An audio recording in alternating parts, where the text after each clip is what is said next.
The two angels arrived at Sodom in the evening, and Lot was sitting in the gateway of the city.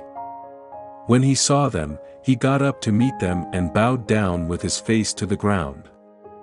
"My lords," he said, "please turn aside to your servant's house. You can wash your feet and spend the night and then go on your way early in the morning."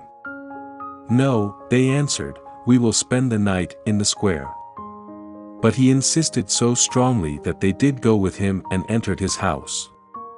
He prepared a meal for them, baking bread without yeast, and they ate. Before they had gone to bed, all the men from every part of the city of Sodom, both young and old, surrounded the house.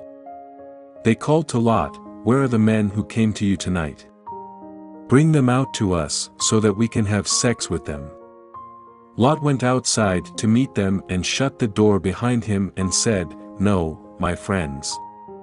Don't do this wicked thing. Look, I have 2 daughters who have never slept with a man. Let me bring them out to you, and you can do what you like with them. But don't do anything to these men, for they have come under the protection of my roof." "Get out of our way," they replied. "This fellow came here as a foreigner, and now he wants to play the judge. We'll treat you worse than them." They kept bringing pressure on Lot and moved forward to break down the door. But the men inside reached out and pulled Lot back into the house and shut the door. Then they struck the men who were at the door of the house, young and old, with blindness so that they could not find the door. The 2 men said to Lot, "Do you have anyone else here, sons-in-law, sons or daughters, or anyone else in the city who belongs to you? Get them out of here, because we are going to destroy this place." The outcry to the Lord against its people is so great that he has sent us to destroy it. So Lot went out and spoke to his sons-in-law, who were pledged to marry his daughters. He said, "Hurry and get out of this place, because the Lord is about to destroy the city." But his sons-in-law thought he was joking. With the coming of dawn, the angels urged Lot, saying, "Hurry. Take your wife and your 2 daughters who are here, or you will be swept away when the city is punished." When he hesitated, the men grasped his hand and the hands of his wife and of his 2 daughters and led them safely out of the city, for the Lord was merciful to them. As soon as they had brought them out, one of them said, "Flee for your lives. Don't look back, and don't stop anywhere in the plain. Flee to the mountains, or you will be swept away." But Lot said to them, "No, my lords, please. Your servant has found favor in your eyes, and you have shown great kindness to me in sparing my life.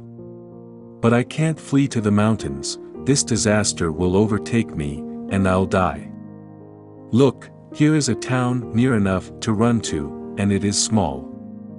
Let me flee to it, it is very small, isn't it? Then my life will be spared."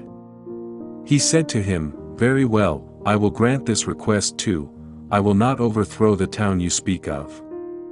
But flee there quickly, because I cannot do anything until you reach it." That is why the town was called Zor. By the time Lot reached Zor, the sun had risen over the land. Then the Lord rained down burning sulfur on Sodom and Gomorrah, from the Lord out of the heavens. Thus he overthrew those cities and the entire plain, destroying all those living in the cities, and also the vegetation in the land. But Lot's wife looked back, and she became a pillar of salt. Early the next morning Abraham got up and returned to the place where he had stood before the Lord. He looked down toward Sodom and Gomorrah, toward all the land of the plain, and he saw dense smoke rising from the land, like smoke from a furnace. So when God destroyed the cities of the plain, he remembered Abraham, and he brought Lot out of the catastrophe that overthrew the cities where Lot had lived. Lot and his daughters. Lot and his 2 daughters left Zor and settled in the mountains, for he was afraid to stay in Zor. He and his 2 daughters lived in a cave. One day the older daughter said to the younger, "Our father is old, and there is no man around here to give us children, as is the custom all over the earth. Let's get our father to drink wine and then sleep with him and preserve our family line through our father." That night they got their father to drink wine, and the older daughter went in and slept with him. He was not aware of it when she lay down or when she got up. The next day the older daughter said to the younger, "Last night I slept with my father. Let's get him to drink wine again tonight, and you go in and sleep with him so we can preserve our family line through our father." So they got their father to drink wine that night also, and the younger daughter went in and slept with him. Again he was not aware of it when she lay down or when she got up. So both of Lot's daughters became pregnant by their father. The older daughter had a son, and she named him Moab. He is the father of the Moabites of today. The younger daughter also had a son, and she named him Ben-Ammi. He is the father of the Ammonites of today.